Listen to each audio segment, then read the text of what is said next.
அம்பேத்கர் அம்பேத்கர் அம்பேத்கர் இதுதான் அன்னைக்கு அமித்ஷாவை பார்லிமெண்ட்ல அலற விட்ட ஒத்த வார்த்தை. இந்த ஒத்த வார்த்தை தான் இந்தியால இருக்கிற மொத்த சங்கிங்களையும் இன்னைக்கு வரைக்குமே அலற விட்டுட்டு இருக்கு. தமிழ்நாட்டை பொறுத்த வரைக்கும் பெரியார் அப்படிங்கிற பேரை கேட்டாலே சங்கிங்க எப்படி வாய் விட்டு அலறுவாங்களோ, ஏன் அழுகுவாங்களோ, அதே மாதிரிதான் அம்பேத்கர் அப்படிங்கிற பேரை கேட்டனா இந்தியால இருக்க மொத்த சங்கிங்களும் வாயை மூடிட்டு அலறுவாங்க, இல்ல அழுகுவாங்க. அது என்ன வாயை மூடிட்டு அப்படின்னு கேக்குறீங்களா? அவங்களால அம்பேத்கரை ஒதுக்கி வைக்கவும் முடியல, ஏத்துக்கவும் முடியல. அதுதான் பிரச்சனை. அம்பேத்கரை பத்தி நீங்க முழுமையா தெரிஞ்சுக்கணும் அப்படின்னா எல்லா புத்தகங்களையும் படிக்காட்டினாலும் பரவாயில்ல, குறைஞ்சபட்சம் இந்த ஒத்த புத்தகத்தையாவது நீங்க தேடி படிச்சே ஆகணும். அது அவருடைய பேத்தியான ரமா டெல்டுண்டே அவருடைய கணவர் ஆனந்த் டெல்டுண்டே அவர்கள் சிறை காலத்தில் அம்பேத்கரை பற்றி எழுதிய புத்தகம். அவர் சிறையில் இருந்த 2 வருடங்களும் இந்த புத்தகத்தை தான் எழுதி முடிச்சாரு. அவருடைய குற்றங்கள் என்ன அப்படின்னா, அவர் ஒரு சோசியல் ஆக்டிவிஸ்ட். அவரை யாரு டெரரிஸ்ட் அப்படின்னு சொல்லி கைது செஞ்சிருப்பா அப்படின்னு உங்களால புரிஞ்சுக்க முடியும். அந்த கைது பொய்யானது, அவர் மேல் சூட்டப்பட்டிருக்க குற்றமானது பொய்க்குற்றம் என அவர் ரீசெண்டா தான் விடுதலை செஞ்சாங்க. அப்போதான் அந்த புத்தகத்தை அவர் எழுதியும் முடிக்கிறார். அந்த புத்தகத்துல அம்பேத்கருடைய பிறப்பிலிருந்து பீமாராவ் அப்படிங்கிற அம்பேத்கர் எப்போது அம்பேத்கர் ஆனார், அதுல இருந்து அவர் படிச்ச படிப்பு, அவருடைய போராட்டங்கள், அவருடைய இறப்புக்கு பின் நடந்தது என்ன அப்படின்னு மொத்தமா அவர் தொகுத்து எழுதியிருப்பாரு. அந்த புத்தகத்தோடைய பேரு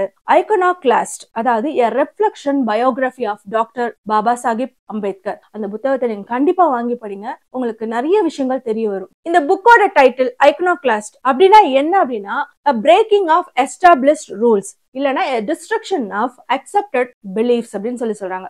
ஒன்னும் இல்ல, நிர்ணயிக்கப்பட்ட விதிகளை உடைத்தல், இல்லாட்டினா ஏற்கப்பட்ட நம்பிக்கைகளை அழித்தல். அதுதாங்க இந்த புக்கோட அர்த்தம். தம்னையில அம்பேத்கரும் தொல் திருமாவளவன் அண்ணாவும் இருக்கிறது புரிஞ்சுக்க முடியுது. ஆனா சீமானுக்கும் விஜய்க்கும் நீலப்பெனாக்கும் அம்பேத்கருக்கும் என்னங்க சம்பந்தம் அப்படின்னு நீங்க கேக்குறீங்களா?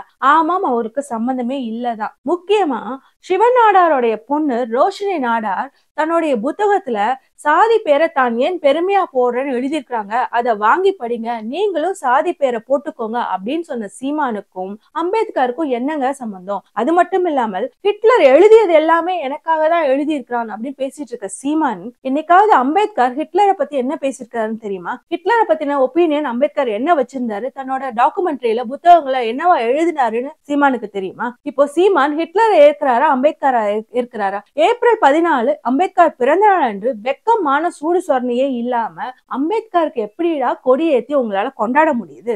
நீங்க யாரை ஏற்கிறீங்க? இந்த தலைவரை நீ கொண்டாடக்கூடாது, இந்த தலைவரை நீ கொண்டாடக்கூடாதுன்னு நம்ம யாருக்கும் சொல்றதுக்கு தார்மீக உரிமை இல்லைனாலும் ரொம்ப மிகுந்த வலியோடு அம்பேத்கர் ஒரு வார்த்தையை பதிவு செய்யறார். அதாவது என்னன்னா, விழா எழும்பு முறியற அளவுக்கு இந்த சமூகம் என்கிற தேரை நான் இவ்வளவு தூரம் கொண்டு இழுத்து விட்டுருக்கேன். இதை நீங்க முன்னோக்கி இழுத்து செல்லலைனாலும் பரவாயில்ல, பின்னோக்கி மட்டும் இழுத்துட்டு போயிடாதீங்கன்னு சொல்லியிருந்தாரு. அதுக்கு சற்றுமே மாறாத இந்த நீலப்பேனா இந்த கழிச்சடையான சீமானுக்கும் RSS கும்பலுக்கும் சப்போர்ட் பண்ணிட்டு இருக்கிறாங்களே, அதனாலதான் இந்த கேள்வியை அவங்க முன்னாடியும் வைக்க வேண்டியிருக்குது. சரி, விஜய்க்கு ஒரு அந்த காலத்திலேயே அம்பேத்கர் கொடுத்துட்டு போயிருக்காரு நரிச்சுன்னு, அது என்னங்கிறதையும் இந்த வீடியோல ஏதாவது ஒரு இடத்துல நம்ம பார்க்கலாம். வீடியோக்குள்ள வாங்க. என்னோட நண்பர் அவரோட எழுத்துக்கள்ல பல முறை குறிப்பிடுறது என்ன அப்படின்னா, அம்பேத்கருடைய புத்தகங்களையும் எழுத்துக்களையுமே நாம் தீண்டாமல் வைத்து விட்டோமோ என்னவோ என்று சொல்வார். அதாவது அந்த புத்தகத்தை நம்ம வாங்கியே படிக்கல அப்படின்னு. அதற்கேத்தாப்லேயே இந்தியாவை பொறுத்த வரைக்கும் அம்பேத்கரை முழுமையாக உள்வாங்கியவர்கள் இல்ல முழுமையாக படித்தவர்கள் அப்படின்னா நீங்க விரல் விட்டு எண்ணிடலாம். அதுலயும் தமிழ்நாட்டுல சொற்பத்துக்கும் சொற்பம். அப்படியாக தொல் திருமாவளவன் அண்ணா அம்பேத்கரை முழுமையாக படித்தவர், முழுமையாக உள்வாங்கியவர் என்ன சொல்லலாம். அதனாலே என்னமோ நான் அவங்க கிட்ட கேட்டேன், இவங்க கிட்ட கேட்டேன் அப்படின்னு சொல்லிட்டு பரப்பப்படுற அம்பேத்கர் சம்பந்தப்பட்ட தகவல்கள் எப்பயுமே சரியான இன்ஃபர்மேஷனோட பரப்பப்படுறது இல்ல. அந்த மாதிரியான விஷயங்கள் என்னென்ன அப்படின்னு இந்த வீடியோல பார்க்கலாம். அதையும் சேர்த்து சில சுவாரஸ்யமான தகவலையும் இந்த வீடியோல பார்க்கலாம். இது போக இன்னொரு வீடியோவும் நான் போடலான்னு இருக்கேன். ஒரு புத்தகம் நான் ரெஃபர் பண்ணியிருந்தேன் இல்லையா, அதை பத்தியும் அது நம்ம என்னைக்கு முடியுதோ அப்போ இன்னொரு வீடியோல பார்க்கலாம். இப்போ அவரோட தந்தைன்னு எடுத்துக்கிட்டீங்கன்னா, அவரோட தந்தையோட பெயர் நிறைய பேருக்கு தெரிஞ்சிருக்கும். ஏன்னா பீமாராவ் ராம்ஜி அம்பேத்கர்ல ராம்ஜி தான் அவருடைய தந்தை பெயர் அப்படின்னு பல பேருக்கு தெரிஞ்சிருக்க வாய்ப்புண்டு. ஆனா அவர் என்ன வேலை செஞ்சார் அப்படிங்கறதெல்லாம் நிறைய பேருக்கு இன்ஃபர்மேஷன் புரிதல் இருக்காது. என்ன அப்படின்னா, என்ன நினைச்சிட்டு இருக்காங்க அப்படின்னா, பிரிட்டிஷ் ஆர்மில ஏதோ ஒரு கீழ்மட்ட பணியில இருந்தாரு அப்படின்னு நினைச்சிட்டு இருப்பாங்க. இல்ல, அவர் ஒரு சீனியர் நான் கமிஷன் ஆபீசரா இருந்திருக்கிறாரு. நான் கமிஷன் எப்படின்னா ஆணையற்ற அதிகாரி. அவரால் எந்த ஆணைகளும் பிறப்பிக்க முடியாது, அதிகாரம் கிடையாது. ஆனா சீனியர் கிரேட்ல இருந்த ஒரு ஆபீசர் அவர். அது மட்டும் இல்லாம ஆர்மி எஜுகேஷன் டிபார்ட்மெண்ட்லயுமே அவர் வந்து ஒரு உயர் பதவியில வகித்திருந்திருக்கார். பேர்பட்டவருக்கு தான் அம்பேத்கர் மகனாக பிறக்கிறார். இந்த இன்ஃபர்மேஷன் நிறைய பேருக்கு தெரியாம இருக்கும். அதே மாதிரி தாங்க எஜுகேஷன் எடுத்துக்கும் போது அம்பேத்கரை பத்தின எஜுகேஷன் ரிலேட்டட் இன்ஃபர்மேஷன் வந்து ரொம்பவே தவறுதலா பகிரப்பட்டு வந்துட்டு இருக்கு. அவர் வந்து BA in economics and political science பாம்பேல படிச்சுட்டு இருக்காரு. படிச்சுட்டு இருக்கும் போதுதான் அவர் வந்து பரோடாவுடைய மகாராஜாவை பாம்பேல வச்சு சந்திக்கிறதுக்கான சூழ்நிலை ஏற்படுது. அந்த புத்தகத்தை வாசிக்கும் போது எனக்கு என்ன புரிஞ்சுக்க முடிஞ்சுச்சு அப்படின்னா, அவங்களுக்குள்ள ஏற்கனவே வந்து பழக்கம் இருந்துச்சு அப்படின்னு புரிஞ்சுக்க முடிஞ்சு. இந்த சந்திப்புல அம்பேத்கர் அவர்கள் தனக்கு பாம்பேல அந்த காலேஜ்ல ஏற்பட்ட கசப்பான சில விஷயங்களை பகிர்ந்துக்கிறாரு. அதுல முக்கியமா இந்த டிஸ்கிரிமினேஷன்ஸ் பத்திலாம். அப்போ அந்த மகாராஜா என்ன சொல்றாரு அப்படின்னா, தான் வந்து ஸ்காலர்ஷிப் கொடுத்து சில மாணவர்களை அமெரிக்காவுக்கு படிக்க வைக்கலான் இருக்க, அதுல நீ போறியான்னு கேக்குறாரு. அந்த மன்னரோட பேரு சராஜிராவ் கயாத்வக். இந்த பேரை கேட்ட உடனே உங்க ஒரு சிலருக்கு தெரிஞ்சிருக்கலாம். சயாஜிராவ் அப்படின்னோடனே, அதாவது பேங்க் ஆஃப் பரோடாவுடைய ஃபவுண்டர் அவர் தான். அவருக்கு கொலம்பியா யூனிவர்சிட்டியை விசிட் பண்ற ஒரு வாய்ப்பு கிடைச்சிருக்கு. அந்த வாய்ப்புல அவர் நியூயார்க்குக்கு வந்து கொலம்பியா யூனிவர்சிட்டியை வந்து விசிட் பண்ணிட்டு போகும்போது அவருக்கு ஒரு எண்ணம் ஏற்படுது அந்த யூனிவர்சிட்டியை பத்தி. அதாவது என்விரான்மெண்டலா பார்த்தா ரொம்பவே லிபரலைசேஷனா இருக்குது. எஜுகேஷன் வைஸ் பார்க்கும்போது ரொம்பவே ஸ்ட்ரிக்டா இருக்கிறாங்க. இது வந்து ஒரு நல்ல யூனிவர்சிட்டியா இருக்குது அப்படின்னு சொல்லிட்டு யோசிச்சுட்டே போறாரு. அவர் சாதாரண ஆள் கிடையாது. ஏற்கனவே வந்து இந்தியால ஒடுக்கப்பட்ட தாழ்த்தப்பட்ட மக்கள் படிக்கிறதுக்கு பல உதவிகளை செஞ்சுட்டு இருக்கிறனால அவர் வந்து என்ன நினைக்கிறார் அப்படின்னா, நம்ம கொஞ்சம் ஸ்டூடெண்ட்ஸை வந்து ஸ்காலர்ஷிப் கொடுத்து அமெரிக்காவுக்கு படிக்க வைக்கலாம் அப்படிங்கிற யோசனையில போயிட்டு இருக்கும் போதுதான் அம்பேத்கர் இவரை பாம்பேல சந்திக்கிறாரு. சந்திக்கும் போது தனக்கு நடந்த டிஸ்கிரிமினேஷனை பத்தி பேசுறதை கேட்டுட்டு அவர் இவருக்கு ஒரு வாய்ப்பு கொடுக்கிறார். என்ன சொல்றாரு அப்படின்னா, நான் உன்னை யுஎஸ்க்கு அனுப்பி படிக்க வைக்கிறேன், அங்க நீ படிச்சுட்டு வா, ஆனா படிச்சுட்டு வர்றதுக்கு நான் 2 வருடங்கள் ஸ்காலர்ஷிப் கொடுப்பேன், வருடத்துக்கு $1200 கொடுப்பேன் அப்படின்னு சொல்றாரு. இது எந்த காலகட்டம் அப்படின்னா 1913ல. இது 2 வருடங்கள், அதாவது $2400 கிட்ட நான் உனக்கு செலவு செய்வேன். நீ அதை படிச்சுட்டு வந்து நீ வேற எங்கேயும் வேலைக்கு போக கூடாது, என்னோட பரோடால தான் நீ வேலை பார்க்கணும். எப்போ 10 வருடங்களுக்கு நீ வேலை பார்க்கணும், இல்லாட்டினா நான் கொடுத்த காசை திருப்பி தர வரைக்கும் நீ வேலை பார்க்கணும் அப்படின்னு சொல்லிட்டு ஒரு பாண்டையும் போடுறாரு. இதன் காரணமாக தான் அம்பேத்கர் வேற லண்டன்ல ஆக்ஸ்போர்ட் கேம்பிரிட்ஜ்ங்கிற எந்த யூனிவர்சிட்டிக்கும் போகாமல் யுஎஸ்ல இருக்கிற இந்த கொலம்பஸ் யூனிவர்சிட்டி போறாரு. அவராக தேர்ந்தெடுத்து போகல, மகாராஜா அவர்கள் தேர்ந்தெடுத்து ஸ்காலர்ஷிப் கொடுத்ததுனால அதுக்கு படிக்கிறதுக்கு வாய்ப்பு கிடைத்ததால் அம்பேத்கர் அமெரிக்கா செல்கிறார். அதே மாதிரிதான் அம்பேத்கர் வந்து அப்படி படிப்பாரு இப்படி படிப்பாரு அப்படின்னு அதிகபட்சமா குளோரிஃபை பண்ணுவாங்க. ஆனா அம்பேத்கர் அதை விரும்பல. அவர் அமெரிக்காவில் என்ன நடந்துச்சு அப்படிங்கறத பதிவு செஞ்சிருக்கிறாரு. அதேதான் ஆனந்த் டெல்டுண்டே அவர்களும் தன்னோட புத்தகத்திலுமே பதிவு செஞ்சிருக்கிறாங்க. அமெரிக்காவுக்கு வந்த அம்பேத்கர் அங்க உள்ள ஃப்ரீடம் சுவாசிக்க ஆரம்பிச்ச உடனே டிஸ்கிரிமினேஷன் அப்படிங்கிற, அதாவது தாழ்த்தப்படப்பட்ட மக்களுக்கு மீது சுமத்தப்பட்ட அந்த ஒடுக்குமுறையில இருந்து இங்க ஒரு ஃப்ரீடம் கிடைச்ச உடனே தன்னிலை மறந்து இந்த சுவாச காற்றை சுவாசிக்க ஆரம்பிக்கிறாரு. அதனால நம்ம எப்படி சென்னையில இருந்து பெங்களூருக்கு போன வேலையை மறந்துட்டு அங்க நம்ம ஃப்ரீடமா இருப்போமோ, அதே மாதிரி அவருமே அந்த கல்ச்சுரல் ஷாக்குக்குள்ள சிக்கி ஃப்ரீடமா இருக்கிறேன் அப்படின்னு சொல்லிட்டு தான் வந்த வேலையை மறந்துடுறாரு. டான்ஸ், விளையாட்டு அப்படின்னு இன்னும் பல விஷயங்கள்ல தன்னை ஈடுபடுத்திக்கிட்டு அவர் படிக்கிறதே மறந்துடுறாரு. சில காலங்கள் இப்படியே போயிட்டு இருக்கும் போதுதான் அச்சோ நம்ம இங்க எதற்காக வந்தோம், அதை செய்யாம நம்ம என்ன பண்ணிட்டு இருக்கோங்கிறத அவர் உடனே உணர்றாரு. உணர்ந்த உடனே அவருக்கு சுத்தி இருந்த அத்தனை விஷயங்களும் அவர் ஒதுக்கி வைத்து விட்டு படிப்பில் மட்டுமே முழுக்க கவனம் செலுத்த ஆரம்பிக்கிறார். அந்த கொலம்பியா யூனிவர்சிட்டியில அவர் படிச்சது MA in economics, finance and sociology, political science இல்ல. கொலம்பியா யூனிவர்சிட்டியில மட்டும்தான் அவர் படிச்சாரு. கொலராடோ யூனிவர்சிட்டிலயோ இல்லாட்டினா ஏல்ஸ் யூனிவர்சிட்டிலயோ படிச்சாரு அப்படின்னு சொல்லப்படுற தகவல்கள் எல்லாமே உண்மையும் கிடையாது. சரி, இப்ப இங்க படிக்கிறாரு இல்லையா, படிக்கும் போது தன்னுடைய தேவைக்காக வெறும் $1 சாப்பாடு மத்த எல்லா விஷயத்துக்கும் ஒரு நாளைக்கு அதை மட்டுமே செலவு செஞ்சு சிக்கனமாவும் இருக்கிறாரு. இப்படி சிக்கனமாக இருந்து படித்து விட்டு அவர் இந்தியாவுக்கு போறாரு. போனவரு அதுக்கப்புறம் வந்துட்டு பாத்தீங்க அப்படின்னா லண்டன் போயிட்டு அங்க 2 டிகிரி முடிக்கிறாரு. அதுதான் வந்து doctor of science in economics, DSc அப்படிங்கிறது. அதுக்கப்புறம் பாத்தீங்க அப்படின்னா லா படிக்கிறாரு. படிச்சு முடிச்சுட்டு இந்தியாவுக்கு போயிட்டு இந்தியால இருந்து மறுபடியும் இதே கொலம்பியா யூனிவர்சிட்டிக்கு அவர் PhDக்கு அப்ளை பண்ணிட்டு அதுக்கப்புறம் அங்க இருந்தே வந்து தீசிஸ் எல்லாம் எழுதி அதுக்கப்புறம் இங்க வந்து பட்டம் பெறுறார். அப்படி பெறும்போது 1927 ஆகிறது. இதே மாதிரி இன்னொருட எஜுகேஷன் சம்பந்தமா நிறைய விஷயங்கள் இருக்கு. ஆனா கண்டிப்பா அவரு அதுக்கப்புறம் அமெரிக்கால மட்டும் படிக்கல.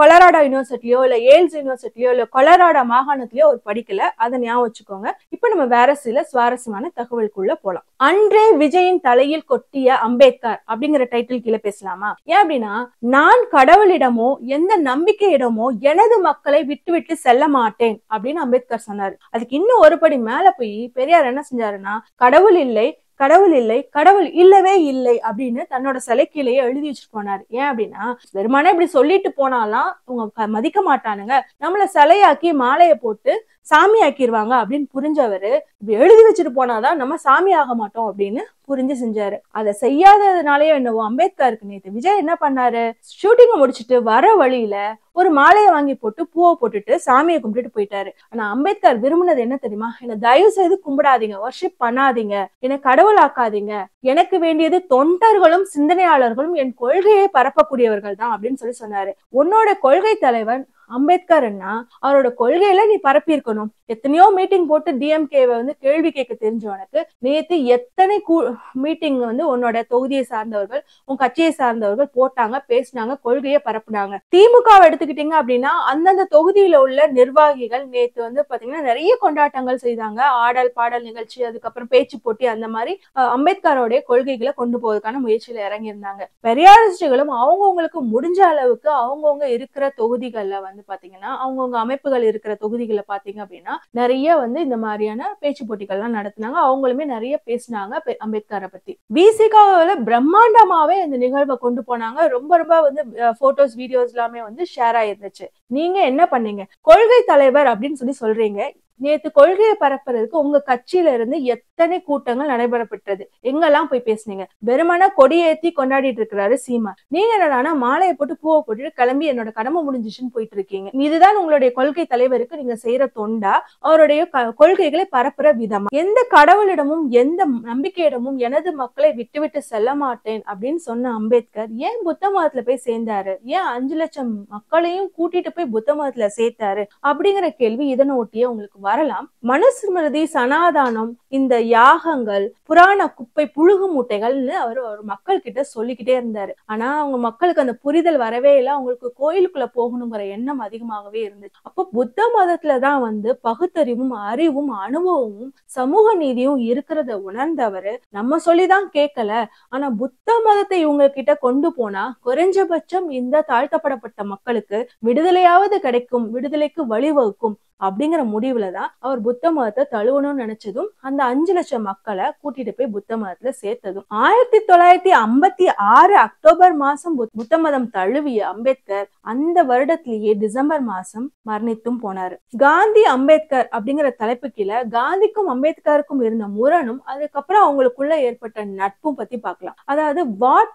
Congress and Gandhi have done to the untouchabilities அப்படிங்கிற ஒரு புத்தகத்துல அவர் என்ன சொல்லியிருக்காரு அப்படின்னா, இந்த அன்டச்சபிலிட்டிஸ் அப்படிங்கிற வார்த்தையை நான் தமிழாக்கம் செய்ய விரும்பல. அந்த வார்த்தை இப்ப வந்து புழக்கத்திலே இல்ல, தேவையும் இல்லை. அதாவது இந்த காங்கிரசும் காந்தியும் இந்த தாழ்த்தப்படப்பட்ட மக்களுக்காக என்ன செஞ்சாங்க அப்படின்னு அவர் கேட்கிறாரு. அதுல மிக கடுமையான விமர்சனம் வந்து வைக்கிறாரு. அதாவது காந்தி சாதியை ஒழிக்க விரும்பவில்லை, மாறாக சீர்திருத்தமே அதுல செய்ய விரும்புகிறார் அப்படின்னு சொல்லியிருக்கிறார். அப்புறம் இவர்கள் வந்து கிரிக்கெட் விளையாட்டு போல சாதிய தீண்டாமையை வந்து வச்சு விளையாடிட்டு இருக்காங்க, ரொம்ப மென்மையா ஹேண்டில் பண்ணிட்டு இருக்காங்க அப்படின்னு அவர் சொல்லிட்டு போயிருக்கிறார். அம்பேத்கர் விமன் பாடிலி அட்டானமி அப்படிங்கிற ஒரு விஷயத்த வந்து சப்போர்ட் பண்ணாரு. அது நிறைய இடங்கள்ல பேசினாரு. அதாவது பெண்ணுடைய உடல் சம்பந்தப்பட்ட முடிவுகளை, பெண் எடுக்கிற சுதந்திரத்தை யாருமே கேள்வி கேட்க உரிமை இல்லை அப்படிங்கறதுதான் அதோட விளக்கம். அதையும் தாண்டி ஒரு பெண் வந்து பர்த் கண்ட்ரோல் பண்ணணும், இல்ல கருத்தடை செய்து கொள்ளணும் அப்படின்னு ஆசைப்பட்டா அதை செய்யணும் அப்படிங்கிற பிரச்சாரத்தையுமே வந்து அவர் முன் வச்சார். ஆனா காந்தி வந்து அது இயற்கைக்கு முரணானது அப்படிங்கிற சனாதன கோட்பாடுகளை வந்து பின்பற்றிட்டு இருந்த காலகட்டத்துல அது ஏற்கவே மறுத்தார். இந்த மாதிரியான நிறைய முரண்கள் இருக்கு. அந்த மாதிரியான சமயங்கள்ல அம்பேத்கர் காந்திய மிக மிக மோசமாக எல்லாம் சாடி இருக்கிறாரு. ஆனா கொஞ்ச காலத்துக்கு அப்புறம் இந்த தீண்டாமை அது இதுங்கிறது காந்திக்கு புரிய வரும்போது அம்பேத்கரோட இன்ஃபுளுன்ஸ் வந்து காந்திக்கு வந்துருச்சுன்னே சொல்லலாம். என்று காந்திக்கு அம்பேத்கரோட இன்ஃபுளுன்ஸ் வந்துருச்சுன்னு கோட்சே உணர்ந்தாரோ அன்று காந்தி கொல்லப்பட்டார். பிலாசபி ஆஃப் ஹிந்துசம் அப்படின்னு ஒரு கட்டுரையில ஹிட்லரை பத்தி நிறைய பேசியிருக்கிறார் அம்பேத்கர். அதனாலதான் நான் சொன்னேன், சீமானுக்கும் அம்பேத்கருக்கும் என்ன சம்பந்தம் அப்படின்னு. ஹிட்லர் நீச்சே அப்படிங்கிற ஜெர்மானியருடைய பாசிச கொள்கைகளை வழிகாட்டியா பயன்படுத்தினார். நீச்சே யார் அப்படின்னு பாத்தீங்கன்னா, மனு தர்மத்தை நான் வழிகாட்டியா பயன்படுத்துகிறேன் அப்படின்னு ஓபன் ஸ்டேட்மெண்ட் விட்டவர். அதனாலதான் அம்பேத்கர் சொன்னாரு, இந்தியால பார்ப்பனியம் அப்படிங்கிறது எப்படியோ அப்படிதான் ஜெர்மன்ல இந்த ஆரிய பாசிச கொள்கை அப்படின்னு சொல்லியிருந்தாரு.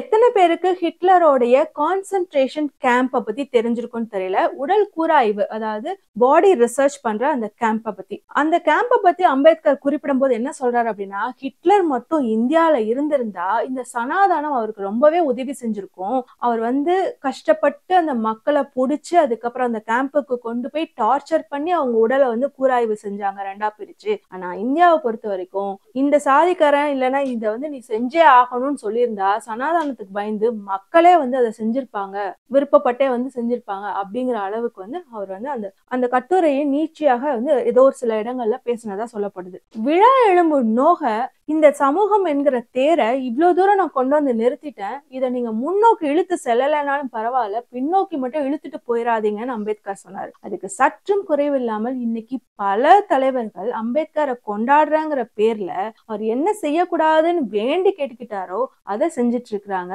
அவருடைய கொள்கையை பரப்புறதை தவிர எல்லா வேலையும் தெளிவா செஞ்சிட்டு இருக்காங்க. சரி, மீண்டும் ஒரு வீடியோல அந்த புக்ல என்ன சொல்லப்பட்டிருக்கு, அதாவது ஆனந்த் டெல்லுண்டே அவர்கள் அம்பேத்கரை பத்தி என்ன எழுதியிருக்கிறார் அப்படின்னு முழுக்க பார்க்கலாம்.